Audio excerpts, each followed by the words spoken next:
Hi guys, here I am. I'm alive. I'm back. I apologize for not posting anything since January.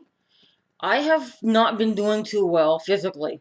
Since I'd say about 6 weeks ago, so February, my fatigue has gotten to the point where I'm like about to fall asleep. I feel like I'm on the cusp of sleep. And I also had some other physical health issues flare up. I had some few really bad weeks. So I'm here now, I'm back. Um, If I were to describe my life in one sentence, it would be it didn't go as I planned. So this is par for the course for me. So I'm gonna do my best. So I sat down to write notes for one video about sleep disorders and my experience. And the notes, there was so much stuff to tell that I have enough notes for like 6 videos. So I was planning on posting throughout March my series of videos on my sleep issues. And that didn't happen, obviously. We're well into March, and this is the first one I'm putting up. So I'll just keep going. Whenever I'm able to, over the next few months, I will keep posting videos in the sleep series, as I've just decided to call it. Um, Alright, so let's start. So, between 40 and 80% of people with ASD have sleep issues, and there are even some fairly recent studies correlating sleep issue in babies with a later diagnosis of ASD. Now, they're usually referring to having trouble sleeping, and frankly, anytime you say sleep disorder, people tend to default to insomnia, which is understandable because of how common it is, but that's not the only disorder out there by a long shot. And I definitely have the opposite issue of insomnia. So I'm going to start from the beginning because my sleep has been weird from day one. So I have my notes here, so I'm going to launch into my story. So as an infant, I would sleep excessively to the point where my mom had to wake me up to feed me. I also had substantial difficulties with feeding. I was not a healthy infant. I didn't hold my head up till I was almost a year old. I was very underweight. And then it just sort of magically sorted itself out. By 15 months, I was walking, which is well within normal. No one really gave us much of an explanation for the first year. I think the feeding issues were reflux. I have a diagnosed problem with reflux, and I have what's called a hiatal hernia, and that's the whole thing. The sleep issue was never diagnosed, and I'm not, that was good English. I wonder if to this day I still have that same issue in some form. So, my mom describes me, normal toddler, preschool and kindergarten age, hyperactive, on the go. She doesn't remember me having any particular sleep issues or being drowsy all the time. And what I remember from kindergarten and preschool was what she's describing, having lots of energy, being on the go. I don't necessarily recall being sleepy during the day. Now, it's possible because we're going back in time so far that I just don't remember, and maybe I wasn't verbalizing things to my mom. Who knows? But as far as we can tell, even into the primary grades, actually, beyond kindergarten, I was considered hyperactive more than anything, and I don't remember having daytime drowsiness issues till I was more like a tween. And in fact, my first memory, which involves daytime drowsiness, I would have been 11 years old, and I had another student say to me, "Look, look, she's smiling. She's usually grumpy all the time." And I remember thinking, I'm not grumpy all the time. I'm tired all the time. Um, I don't recall how much was brought up to doctors at that point. I know the following year it was brought up. When I turned 12, or when I was 12, somewhere in there, I started having trouble falling asleep at night. My bedtime would come and I would be wide awake. It didn't feel like bedtime yet in my head.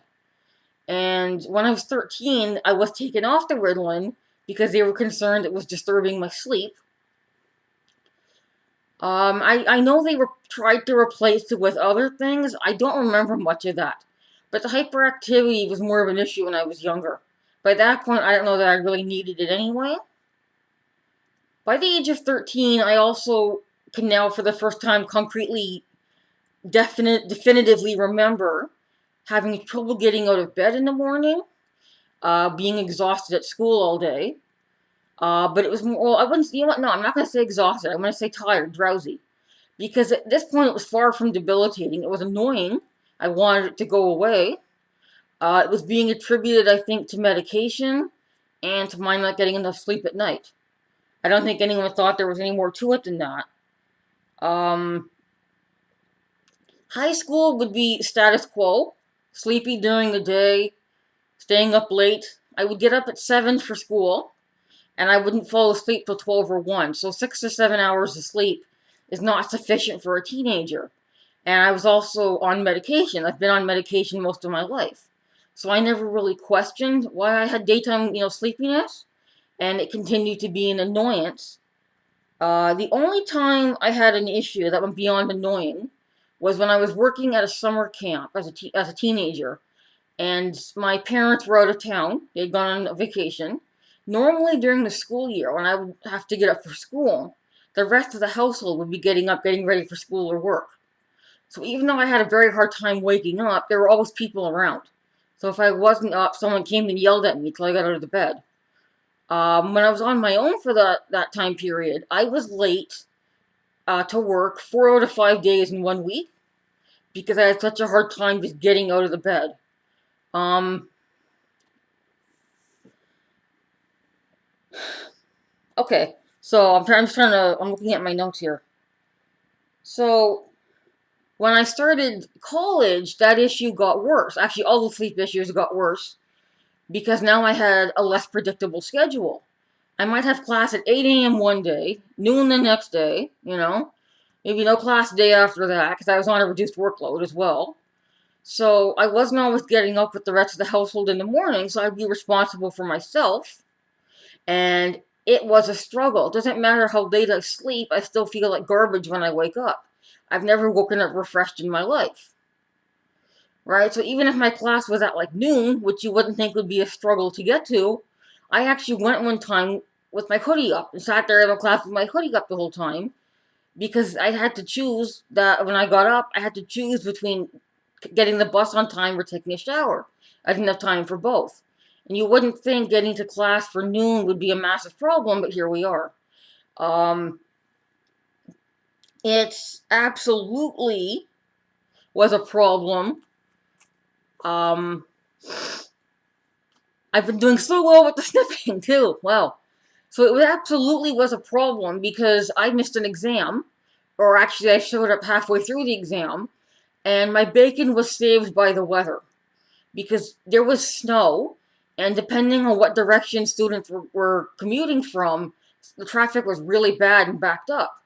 So they asked me if I was late because of the snow, and I lied and said I was. So when they set up an alternate date, they allowed me to do the exam on that date, so I ended up passing the course. But that was a close call.